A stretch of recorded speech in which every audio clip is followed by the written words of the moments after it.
नमस्कार, स्वागत है आपका बिहार समाचार में। बिहार की तमाम बड़ी खबरों की ओर पढ़ने से पहले एक नज़र सुर्खियों पर। अब बिहार के सरकारी स्कूलों की बदलेगी सूरत, हर स्कूल के खाते में इतने रुपए ट्रांसफर करेगी डबल इंजन सरकार। अब कांग्रेस ने जारी किया घोषणा पत्र, किसानों को 4,000 और युवाओं को 3,500 बेरोजगारी भत्ते का वादा, 5 किलो के बजाय 11 केजी राशन देने का ऐलान। नीतीश से भी बड़े पलटी मार निकले मंत्री विजेंद्र यादव, पहले बोले मैं जेडीयू में नहीं हूं, अब कहा यह सब अफवाह वाली बातें, मैंने तो मजाक किया था। अब जल्द ही आईसीसी के मैच में एम्पायरिंग करते नजर आएंगे बिहार के लोग, पीडीसीए ने एम्पायर और स्कोर को दी नई तकनीक की जानकारी। अब बिहार में जिउतिया के दिन बंद होंगे स्कूल, एग्जाम डेट में हुआ बड़ा बदलाव, जारी हुआ नया लेटर। अब चलिए बढ़ते हैं बिहार की मुख्य खबरों की ओर विस्तार से। दरअसल बिहार के सरकारी स्कूलों की बदहाली से हर कोई वाकिफ है, वहीं स्कूली बच्चे छोटी छोटी चीज़ों की समस्या से जूझ रहे हैं। ऐसे में सरकार ने राज्य की स्कूलों की सूरत बदलने के लिए उनके खाते में 50-50 हज़ार रुपये ट्रांसफर करने जा रही है। वहीं इस पैसे से स्कूलों में बल्ब, पंखे, बेंच, डेस्क, फर्श और शौचालय आदि के मरम्मती में इस्तेमाल किए जाएंगे। वहीं सरकारी स्कूलों में पढ़ने वाले बच्चों को छोटी छोटी चीज़ों के लिए परेशान नहीं होना पड़े, इसको लेकर शिक्षा विभाग ने राज्य के सभी स्कूलों के खाते में 50-50 हज़ार रुपये ट्रांसफर करने का निर्देश सभी जिलों को दे दिया है। इसके लिए सभी जिलों के डीएम को अपने अपने जिलों में स्कूलों में इसकी निगरानी करने का भी निर्देश दिया गया है। दरअसल इस पैसे से स्कूलों की बुनियादी जरूरतों को पूरा किया जाएगा। इस पैसे से स्कूल प्रबंधक अपने स्तर से छोटे मोटे काम पूरा कर सकेंगे और बच्चों की पढ़ाई में किसी तरह की कोई परेशानी नहीं होगी। वहीं शिक्षा विभाग ने पिछले दिनों सभी स्कूलों के हेडमास्टर को 50,000 रुपये तक के निर्माण कार्य अपने स्तर से कराने की छूट दी थी। वहीं इस पैसे का इस्तेमाल स्कूल में छोटे मोटे जरूरी निर्माण कार्य और संसाधनों के लिए किया जाएगा। दरअसल बिहार की सियासत में अगर किसी के पलटी मारने की चर्चा होती है तो सबसे पहले मुख्यमंत्री नीतीश कुमार का चेहरा सामने आता है। वहीं विपक्ष में चाहे आरजेडी हो या बीजेपी, दोनों ही दलों के नेता नीतीश कुमार को पलटी मार की उपाधि से नवाज चुके हैं। लेकिन आज हुए वाकया ने यह साबित कर दिया है कि बिहार की सियासत में मंत्री विजेंद्र यादव और सीएम नीतीश से भी बड़े पलटी मार निकले हैं। दरअसल आगामी विधानसभा चुनाव को लेकर जेडीयू ने सोमवार को पटना में बड़ी बैठक बुलाई थी। वहीं जेडीयू राष्ट्रीय कार्यकारी अध्यक्ष संजय झा और प्रदेश अध्यक्ष उमेश कुशवाहा की अध्यक्षता में होने वाली इस बैठक को बेहद महत्वपूर्ण माना जा रहा है। वहीं इस बैठक में आगामी चुनाव के लिए पार्टी की रणनीति क्या होगी, वहीं संगठन के साथियों के साथ उस पर मंथन होना था, लेकिन बैठक से ठीक पहले बड़ा अखेड़ा हो गया।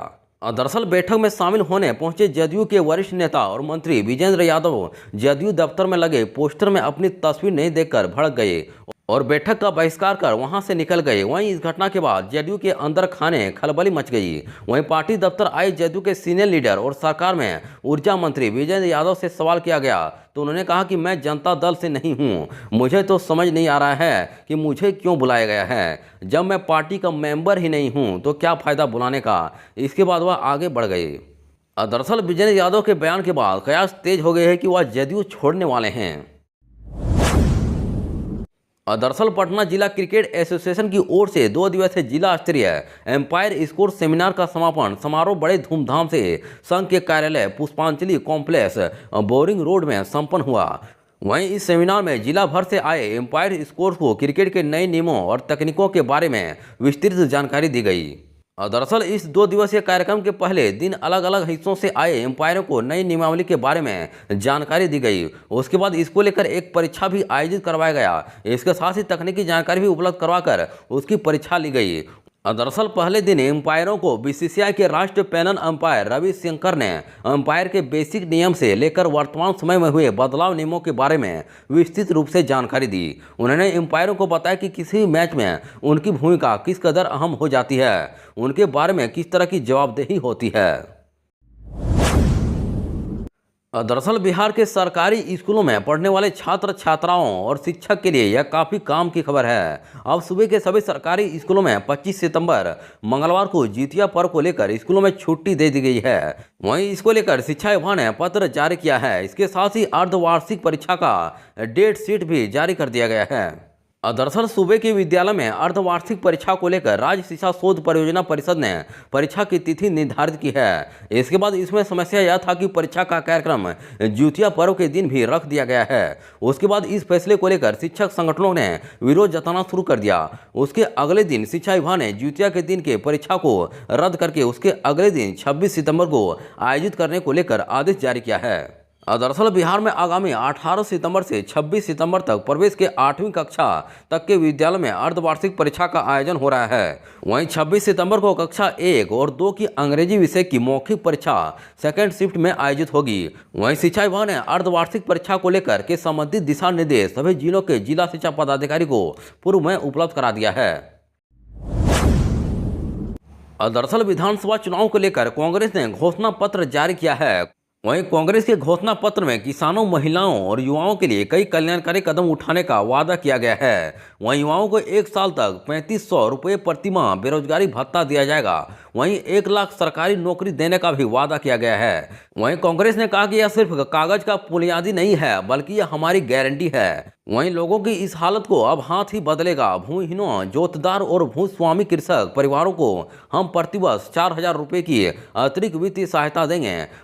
वहीं किसानों के लिए 100% सिंचाई सुनिश्चित करने के लिए सभी जिला स्तरीय सिंचाई परियोजना के लिए 2500 करोड़ का कोष स्थापित करेंगे। वहीं हर गरीब परिवारों को मिलने वाली 5 किलो राशन को बढ़ाकर 11 किलो किए जाने का वादा किया गया है। इसके साथ ही महिला सम्मान योजना के तहत आर्थिक रूप से कमजोर परिवार की मुखिया महिला को हर महीने 3000 रुपये मदद की घोषणा की गई है। अब पटना टाटानगर वंदे भारत एक्सप्रेस बिहार में कहां रुकेगी, किस दिन ट्रेन नहीं चलेगी, जान लीजिए किराया और टाइमिंग। दरअसल पटना से टाटानगर के बीच 18 सितंबर से वंदे भारत एक्सप्रेस चलेगी। वहीं 8 बोगी वाली इस ट्रेन में पटना से टाटानगर के बीच का चेयर कार का किराया 1505 रुपये होगा, जबकि ईसी यानी कि एग्जीक्यूटिव क्लास का किराया 2570 रुपये होगा। वहीं बिहार में पटना और गया में इसका ठहराव होगा, जबकि झारखंड में Koderma, Parasnath, Netaji Subhash Chandra Bose, Gomo station, Bokaro steel city, Muri और चांडिल में रुकते हुए टाटानगर पहुंचेगी। वहीं हफ्ते में यह ट्रेन 6 दिन चलेगी। सोमवार को इस ट्रेन का परिचालन नहीं होगा। गौरतलब है कि इस ट्रेन का 15 सितंबर को प्रधानमंत्री नरेंद्र मोदी ने उद्घाटन किया था। वहीं इस ट्रेन टाटानगर से सुबह 5:30 बजे खुलेगी और दोपहर 12:45 में पटना पहुंचेगी। वहीं पटना से यह ट्रेन दोपहर 2:15 में खुलेगी और टाटानगर में रात 9:30 बजे यह ट्रेन पहुंचेगी। अब बिहार में उद्योगों के लिए बिजली की नई दरें तय। अब नए कनेक्शन के लिए देने होंगे इतने रुपये। दरअसल बिहार में उद्योगों के लिए अब नया कनेक्शन लेने पर नई दर से पैसे देने पड़ेंगे। वहीं बिजली कंपनी ने छोटे छोटे उद्योगों के लिए बिजली की नई दर तय कर दी है। अब नई दर से ही कारोबारियों को बिजली का कनेक्शन दिया जाएगा। वहीं बिहार विद्युत विनिमय आयोग के फैसले के बाद बिहार में नई दरें लागू हो जाएंगी। वहीं बिजली कंपनी द्वारा अगले 2 साल के लिए नई दरों को लागू किया जाएगा।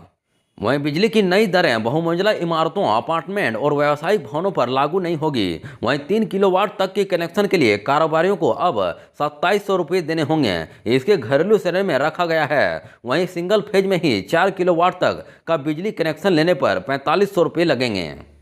दरअसल नई दरों के मुताबिक अगर आप 7 किलोवाट तक का कनेक्शन लेते हैं तो आपको 500 रुपये प्रति किलोवाट की दर से पैसे देने होंगे, जबकि एलटी 3 फेज में 5 से 19 किलोवाट पर 9150 रुपये प्रति किलोवाट, एलटी 3 फेज में 2 से 44 किलोवाट पर 9700 रुपये प्रति किलोवाट से पे करना होगा। वहीं 3 फेज में 45 से 150 किलोवाट तक का कनेक्शन अगर आप लेते हैं तो आपको 7000 रुपये प्रति किलोवाट देना होगा।